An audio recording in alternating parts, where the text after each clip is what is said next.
my aquascape broke to pieces when I moved my tank to my new house a few weeks ago, it's time to create a new aquascape. So that's what we are doing in this video, making a new sexy NSA minimalistic-ish bonsai style floating reef tank aquascape. That's quite a mouthful, but it's going to be way better than the last one, promise. If you're new here, hello, howdy, hi, my name is Stephanie and I make silly reef tank videos documenting the progress of my Waterbox 220 gallon reef tank. So if you like the reef tanks, make sure to smash that subscribe right now. So these are all of the products that I will be using during the aquascaping process. Now, a lot of this is going to make more sense as I explain how I go about my scaping, but I'm going to run through everything I use really quickly. I'm going to link in the description all of these products in case you want to use them for your aquascaping, but let's go over them real quick. I am using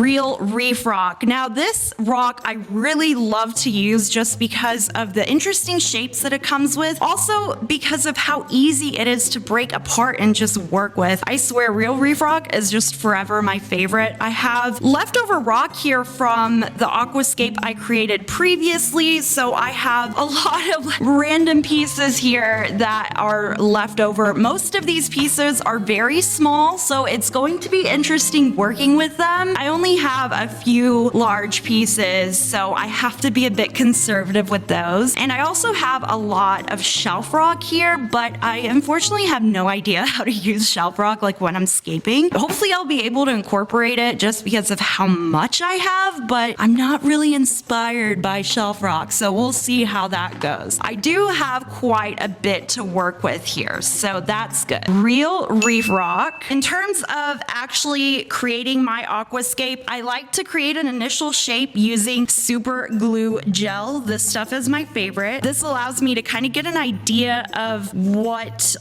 pieces go where and how I really want the aquascape to come together without committing to it completely. And then to set that super glue, I use InstaSet Bob Smith accelerators so I don't have to hold onto the rock forever for it to dry. I like to use pipettes for the super glue accelerator just because it comes out really easily and it's really easy to work into any nooks and crannies with this stuff, so definitely keep a lot of pipettes handy for that. And then once I have an idea of how my rock pieces will look, I go in with eMarco 400 cement. Now, I use this stuff on my old aquascape and it's really phenomenal. I have two different colors of cement here. I have the standard gray cement and also this purple cement that just kind of came out fairly recently that I used for some of the connections on my previous aquascape. I really like it because it matches the color of the real reef rock better and it just looks really good. I'm running out of this stuff though, unfortunately, so I tend to use the gray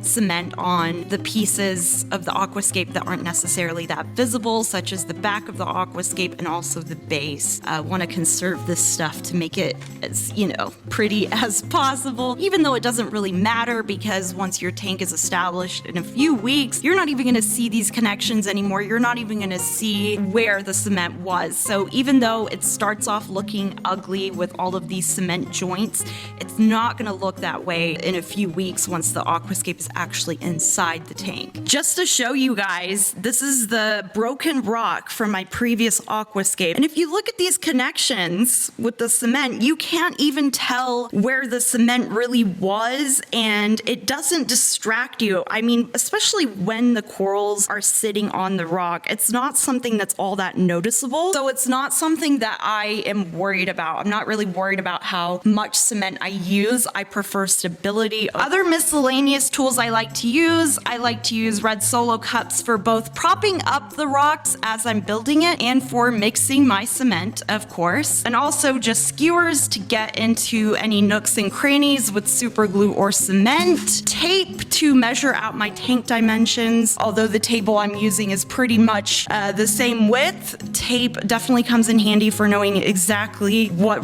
area you have to work with. And of course, gloves so my hands don't get completely messy.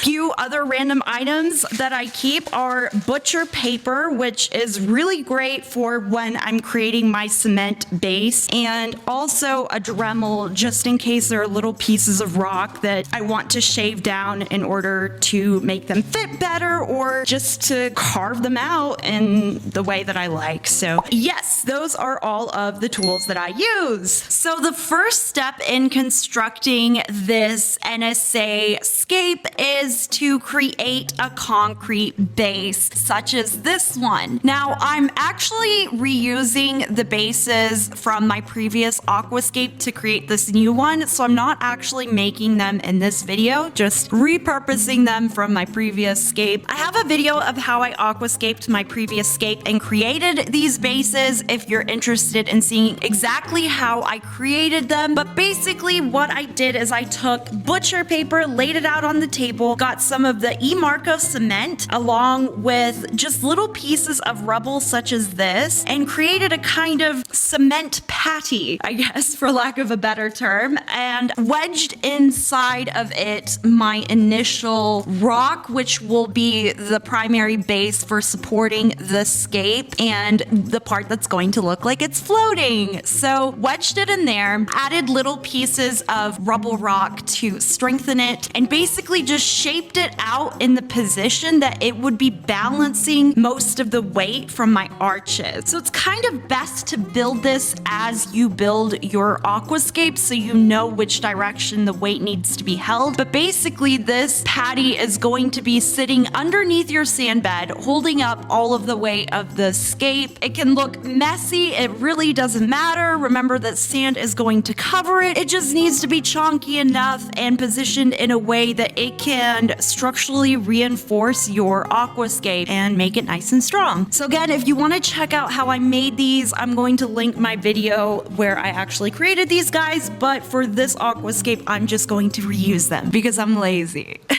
Now, when the aquascape broke, this was actually the base from the larger structure here. The only thing that was left on this was obviously the concrete, but this little tiny rock as well. So I have been playing around with my aquascape a little bit, just nothing too serious, but just kind of getting into the groove again. And what I have done here is I created a bigger base because obviously that rock wasn't going to cut it. I added a separate rock here, and this is the only part that I have cemented down so far. I wanted a really sturdy base to start off with, so these two rocks are cemented down and nice and sturdy. Everything else, I just used the super glue gel and accelerator to build, and I don't know where I'm really going with this yet. I was initially thinking to make it kind of branching coming out towards me, if that makes sense. I'm not so sure about that idea anymore. I just really don't know how to create that in a way that I like. So my next idea was to kind of make these just branch out to the side, which isn't per se a bad idea, but I looked at the aquascape from a different angle and I realized when placing this rock here, this larger rock, I don't really remember how I did it, but I realized that how cool would this be if this was the left side and have something more branchy here that comes out, because that way I'll have a lot more space for corals and I'll have space for corals at a higher elevation,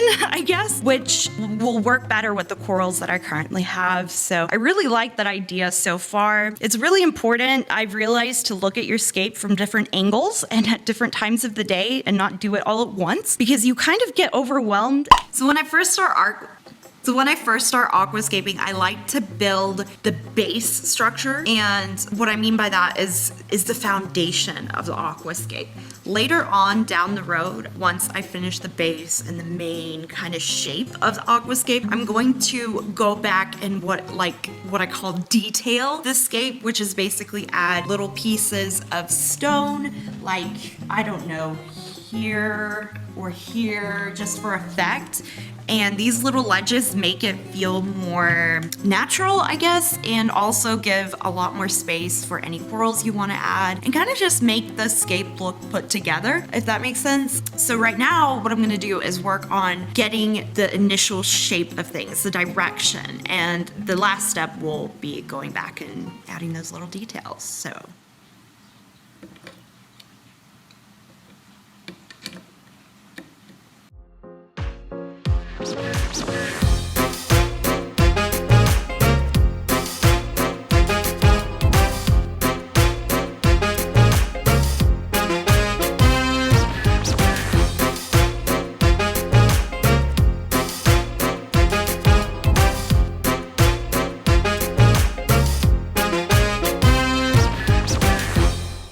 making sure that the rock I select is really light, because that's the mistake I made when I did my previous aquascape for the first time. It completely broke on me. Like the whole thing broke like right as I was almost finished. Turns out I used way too heavy of rock in these arch parts of my scape. So definitely don't make the same mistake I did and, you know, break off, use heavy rock. So I just need to weigh my rock, I guess.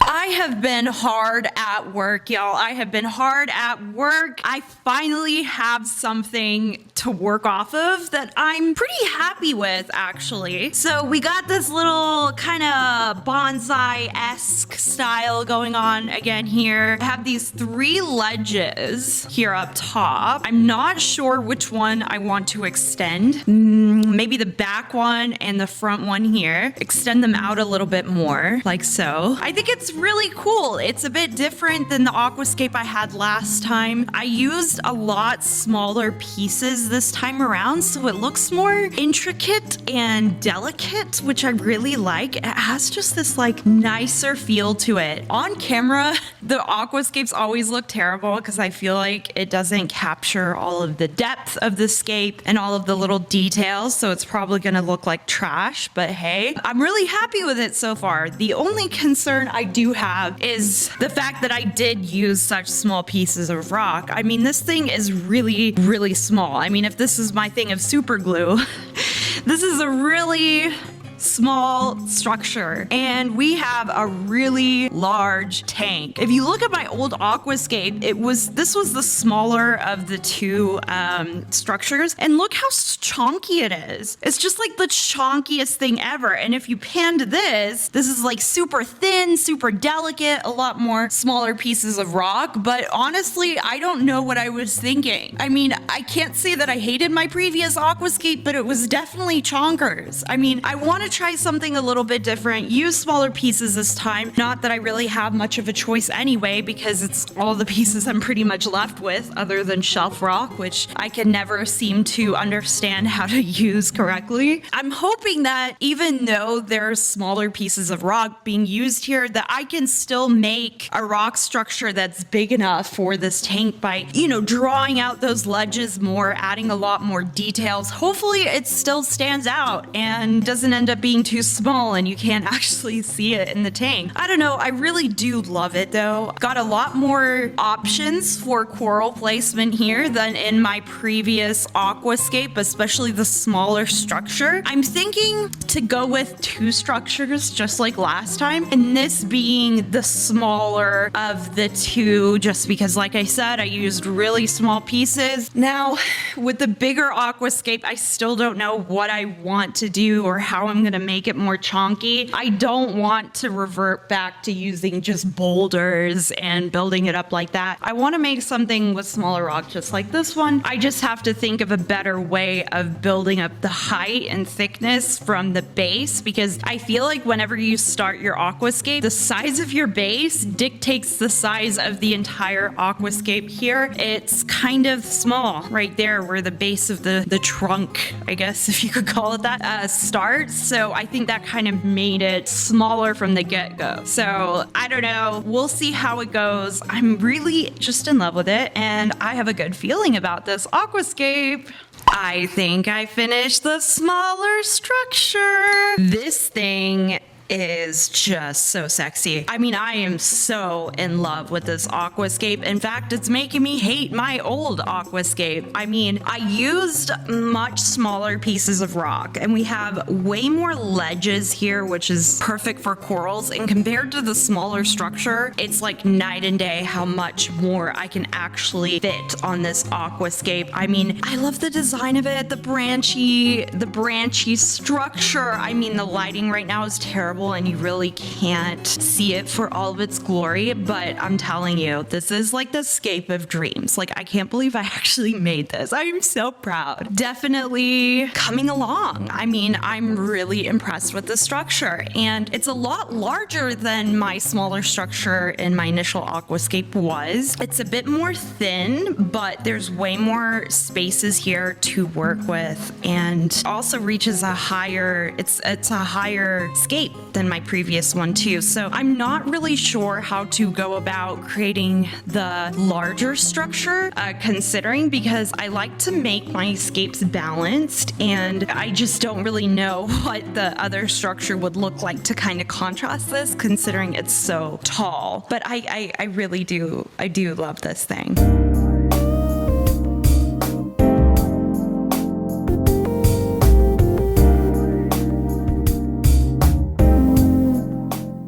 So now I have one of the aquascape structures complete. What should I build next though? Another larger structure, or like 2 more structures, or even 3 more structures? Let me know in the comments what you think.